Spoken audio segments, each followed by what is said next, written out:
Susan's character got on my nerves sometime during this movie. She's got some problems, doesn't she? But I understand her. Yeah, I think that you're supposed to be kind of irritated by her because a lot of the movie is through Anne's eyes. So it's her vision of her mother, which might be a little, you know, expanded on the actuality. And I feel sorry for your character. Should I?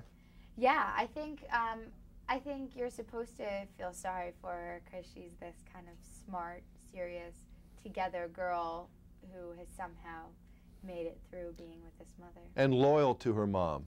Yeah, she, you know, as much as she is embarrassed by her mother, as much as she despises her mother for the life that she's provided her, she maintains loyal to her and still keeps her love for her because it is her mother. So you've avoided all that. You made it all the way through your teenage years without going through all these teenage angst things, I think. Yeah, well, I mean, I love my parents so much, but I went through all the teenage things of being embarrassed about your parents. Oh, you did? And, oh, yeah, and there was a period where, you know, we would fight a lot, but it's a part of growing up, and it had nothing to do with either. I have two teenage daughters. You don't need to tell me anything. I had hair before all that experience started.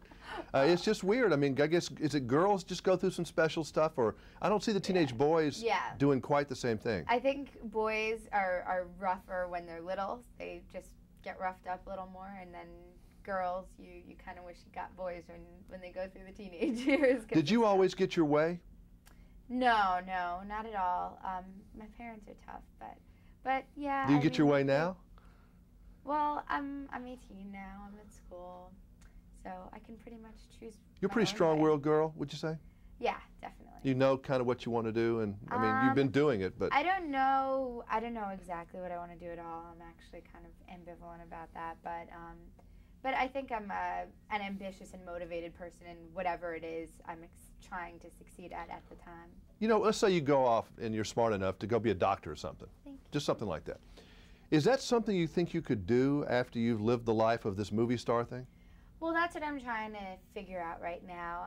You know, I'm in college, and that's what I'm thinking about is if I can find something that I like better than acting, and if I could envision myself leaving acting, because for all its flaws and for all the things that kind of make you upset about this industry, there's also great advantages that kind of spoil you and would make it hard to live with that afterwards. It is kind of hard to walk off the stage, isn't it? I mean, because you have so much fun when you're there, and there aren't any better jobs than some of this stuff when it's really working good, really. Yeah, if you have a good life, I think, and if you're a complete person, and if you're a well-rounded person, and you have many other aspects to your life within family and intellectual activity on top of your acting, I think it can be the best job in the world. But I think you have to develop yourself as a human being first to be able to, you know,